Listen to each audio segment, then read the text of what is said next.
Olá meus amigos, tudo bem?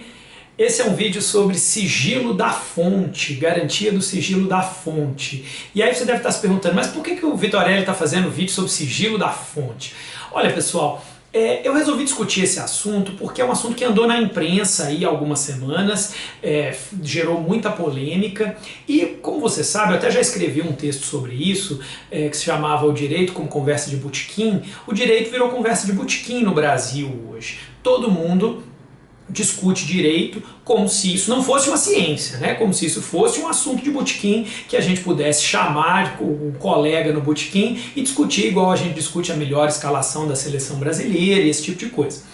Isso, por mim, tudo bem, não tem problema nenhum com isso, cada um que se vire. O problema é que, como as pessoas fazem isso de forma muito pouco técnica, muitas vezes os alunos aprendem coisas de modo errado, saem repetindo errado para pessoas que não são do campo do direito, ou pior ainda, respondem errado em provas. Então, esse é uma série de vídeos à la Mythbusters. Vamos queimar alguns mitos, vamos detonar alguns mitos aqui. O que foi a polêmica do sigilo da fonte? Há coisa de 2, 3 semanas, um político, você sabe, eu vou dizer aqui quem são as pessoas, porque os fatos são todos públicos, Aécio Neves estava sendo investigado e ele e sua irmã estavam submetidos a uma interceptação telefônica em virtude de uma investigação. Não estou aqui discutindo a investigação, se está certo, se está errado, nem nada disso. Meu problema é sigilo da fonte. A irmã de Aécio Neves, Andréa Neves, conversou com um jornalista durante esse período da interceptação. Veja, o jornalista não estava investigado e não estava interceptado. Quem estava interceptada era Andréa Neves. Logo, com qualquer pessoa que Andréa Neves conversasse, haveria gravação da conversa. Se ela conversasse comigo, com você, com o Papa Francisco, com qualquer pessoa, haveria gravação da conversa. Ela conversou com um jornalista da Veja, Reinaldo Azevedo, sobre variados assuntos e essa conversa foi gravada, ok? Bom, tempos depois, o site BuzzFeed publicou essa conversa, publicou o áudio, publicou a transcrição dessa conversa. E aí isso gerou várias polêmicas, porque o Reinaldo Azevedo publicou uma carta, uma nota, sei lá, dizendo que isso tinha violado o sigilo da fonte dele e que, portanto, ele tinha sido vítima, etc, etc. Pessoal, primeiro, eu já escrevi no Twitter rapidamente sobre o fato dessa situação ter acontecido.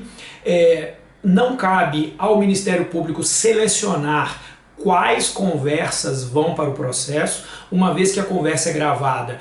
Todas as conversas devem ser juntadas ao processo e, posteriormente, o juiz decide quais serão descartadas e quais serão mantidas. Mesmo que a conversa seja irrelevante, todas são juntadas no processo para que o juiz possa analisá-las. O Ministério Público não pode simplesmente sumir com conversas, como algumas pessoas presumiram na internet. O Ministério Público não devia ter juntado isso no inquérito.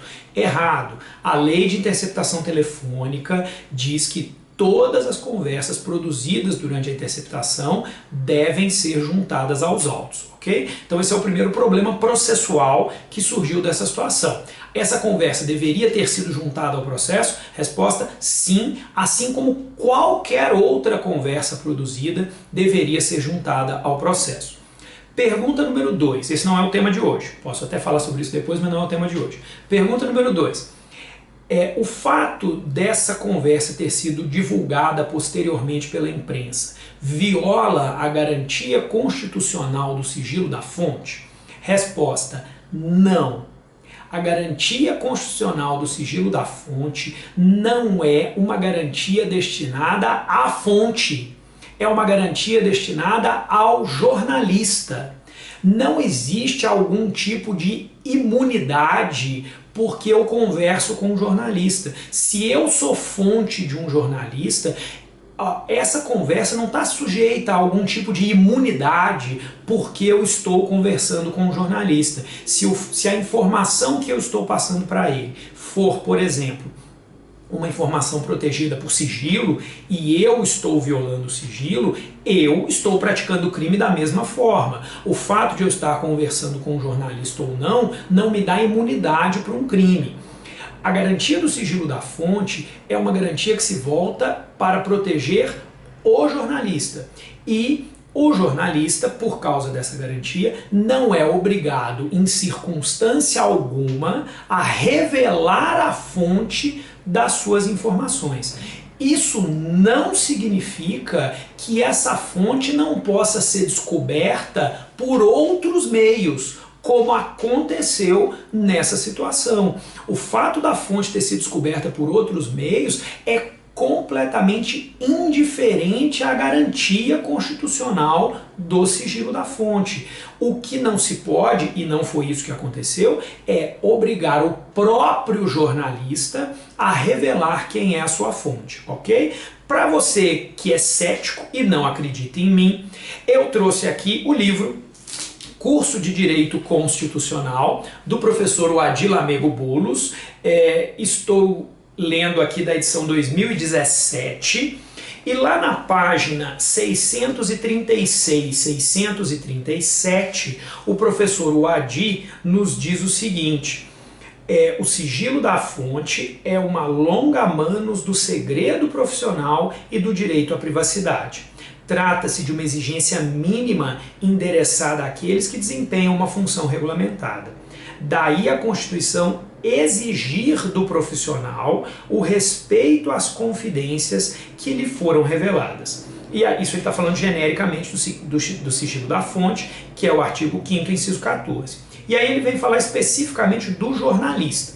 Ele menciona que a Lei 5.250, que é a velha lei de imprensa, que o Supremo já julgou incompatível com a Constituição de 88 na DPF 130, tinha essa garantia do sigilo da fonte, que veio para a Constituição. Então, a revogação da lei de imprensa não é um problema com isso em relação ao sigilo da fonte, porque a garantia está na Constituição.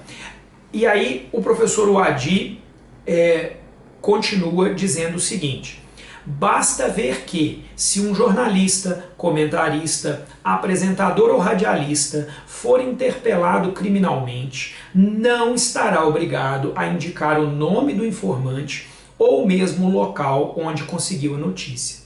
E aí ele continua: mas o que a Constituição resguarda é o silêncio do divulgador. Então, o que se resguarda é o silêncio do divulgador, jamais o abuso de notícias capciosas, mentirosas e duvidosas. Então, a ideia de um sigilo da fonte é, diz ele, o sigilo da fonte isenta o jornalista ou o profissional de comunicação de sofrer quaisquer sanções por não revelar a sua fonte. E aí, o professor Wadi ainda nos cita uma decisão do Supremo, caso você queira aprofundar isso, que é o inquérito 870, relatado pelo ministro Celso de Mello e julgado em 1996. O ministro Celso de Mello, nesse inquérito, vai nos dizer o seguinte: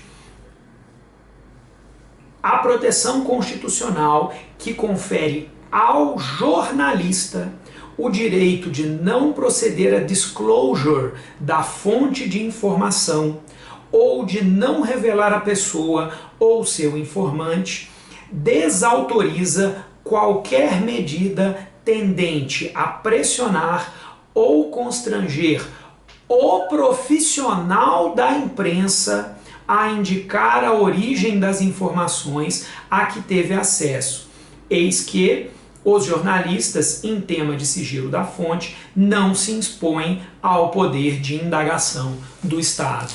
Então vejam, a garantia do sigilo da fonte, portanto, do artigo 5º, inciso 14, é uma garantia destinada ao profissional jornalista, não à própria fonte. O profissional jornalista não é obrigado a revelar a fonte das suas matérias. Agora, isso não significa que, se essa fonte for descoberta por outras formas, essa fonte está em si mesma protegida. Não existe essa garantia, não existe. Portanto, todo esse problema lá do Reinaldo Azevedo, do qual decorreu essa confusão toda na internet, não é um problema relacionado à garantia do sigilo da fonte. Se você tiver que responder sobre o sigilo da fonte na sua prova, não pense nesse caso. Lembre-se que a garantia do sigilo da fonte é a garantia de que o jornalista não é obrigado a revelar a sua fonte. Última curiosidade. No fim, quem divulgou mesmo quem era a fonte de quem foi o BuzzFeed. Não foi a investigação, porque foi o BuzzFeed que foi lá na investigação e divulgou a conversa entre Reinaldo Azevedo e Andréa Neves. Quem fez essa aspas quebra foi o BuzzFeed. Ninguém tinha divulgado isso até o BuzzFeed divulgar. Não foi a Procuradoria-Geral da República que fez uma nota à imprensa. Nota à imprensa, quem é fonte de quem? Isso não aconteceu. Foi o BuzzFeed que foi lá e divulgou.